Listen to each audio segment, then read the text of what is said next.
पंचायत चुनाव के पहले चरण के बाद आए परिणामों के पश्चात अब चुनाव के साइड इफेक्ट सामने आने लगे हैं।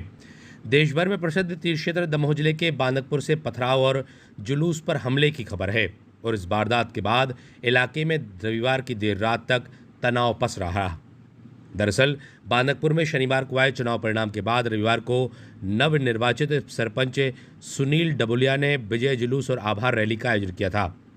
रात 9:30 बजे के आसपास ये विजय जुलूस बांदकपुर के चौबी मोहल्ला पहुंचा, जहां लोगों ने उन पर पत्थर बरसा दिए। इस पथराव में 2 पक्षों के 10 लोग घायल हुए हैं, जिनका इलाज जारी है। इस मामले में सरपंच सुनील डबुलिया का कहना है कि वो उनके समर्थक जुलूस लेकर निकल रहे थे, तभी ये पत्थरबाजी की घटना हुई।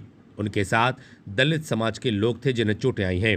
वहीं दूसरा पक्ष गांव का ही गौतम पक्ष है, जिनके मुताबिक जुलूस में शामिल लोग उनके पड़ोस में रहने वाली एक आदिवासी महिला से अभद्रता कर रहे थे, जिसका विरोध करने पर उन लोगों के साथ मारपीट की गई। दोनों ही पक्षों ने अपनी शिकायत दर्ज कराई है। वहीं पुलिस ने बांदकपुर में मोर्चा संभाल लिया है और पुलिस का दावा है कि इलाके में तनाव अब बाहर है, इलाके में अब तनाव नहीं है। Bureau report, ACN news. 24 ward में जहां गौतम परिवार के घर पड़े, वहां से ये लोग अपने बाजे बजाते हुए चले जा रहे थे। मैं भी पीछे पीछे चल रहा था, तो गौतमों ने गंदी गंदी गालियां दे करके हरिजनों को अपमानित करते हुए छत पर से ईंटा और पत्थर फेंकना शुरू कर दिए। इसमें 3-4 लोगों को चोटें आई हुई हैं, जिसकी पुलिस चौकी बांदकपुर में जाकर के इन लोगों ने रिपोर्ट की है और पुलिस से कार्रवाई की मांग की है। उसके बाद पुलिस इनको हिंडोरिया प्राथमिक स्वास्थ्य केंद्र पर मुआवजे के लिए, इलाज के लिए लेकर के आई है। हमें पुलिस प्रशासन से अपेक्षा है कि इनकी रिपोर्ट पर शीघ्र कार्रवाई की जाए। वजह क्या रही? बांदकपुर में ये शंकर गौतम और राम गौतम नाम के 2 ऐसे वायरस हैं, इनने बांदकपुर के संभ्रांत लोगों का जीना हराम कर दिया। ये दलाल किस्म के ब्लैकमेल करने वाले लोग हैं। कभी जैन वर्सेस हिंदू की बात करते हैं, कभी अन्य बातों को लेकर के ये बांदकपुर में बेमनस्ता पैदा कर रहे हैं। फिर इसके बाद में पता नहीं कौन सी चढ़ पे बैठे थे, कहा साहब उन्हें ईंट पत्थर मारना चालू कर दे। हम 8-10 आदमी थे, सब में लगे। देख पाए थे कौन लोग? हाँ जी, पहचान के, हमारे गांव के, हम पहचान गए। छत पे थे सब। क्या नाम है? शंकर गौतम, भूरा गौतम, उनके समस्त परिवार थे। तो पत्थर फेंकने की वजह क्या सामने है? क्यों फेंकी? ये वो बोल रहे थे कि आप लोग जुलूस में क्यों गए, और गंदी गंदी गाली दी हम लोग को, चमरा तुम जुलूस में क्यों गए। मैं फिर और पत्थर मारने चालू कर दिया जी। हमारे घर के बाहर से अभी जो नवनिर्वाचित सरपंच सुनील डबुलिया हैं, उनका जुलूस लेकर वो आए, तो हमने घर में थे हम लोग, तो वह घर के बाहर हमारे यहाँ एक आदिवासी महिला रहती हैं, उनकी गाली गलौज करने लगे।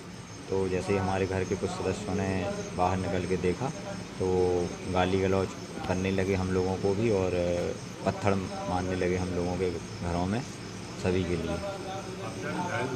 हमारे यहाँ भी हमारे मंझले पिताजी, हमारे पिताजी घायल हुए हैं।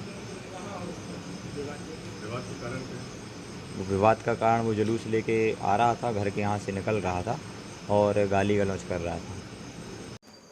सारी समाज हती, मतलब हरिजन समाज थी, जैन समाज भी हती साथ में, अन्य समाज भी हती साथ में। तो हम लोग को इतनी दिन जानकारी कि पत्थर फेंकने लगेंगे। तो जैसे ही उसके घर के सामने गए, तो शंकर गौतम का पहला घर पड़ता है, उसी से पत्थर चालू हुआ मारना। तो उस शंकर गौतम, और फिर उसका आगे थोड़ा सा घर है मुन्ना गौतम का घर, तो उसका राम गौतम भी रहा साथ में, और उसका वो एक छोटे भैया का एक का नाम है उसका यार अटल गौतम भी रहा साथ में। और उसके सारे जनों ने 2 मंजिल ऊपर से ईंट पत्थर फेंकना चालू कर दिया। सूचना मिली थी कि 24 मोहल्ला में 2 पक्षों में विवाद हो गया है जुलूस निकलने के दौरान। तो उस सूचना पर मैं गया था और दोनों पक्षों में शांति कराई, और दोनों पक्षों की रिपोर्ट पर जो है कार्रवाई की गई है और जांच जारी है। अभी तनाव के हालात नहीं है, सामान्य स्थिति है और सभी को शांत कर दिया गया। विवाद की जगह ये है कि जुलूस निकल रहा था, सरपंच से चुनावी जुलूस निकल रहा था, उसी दौरान ये विवाद हुआ।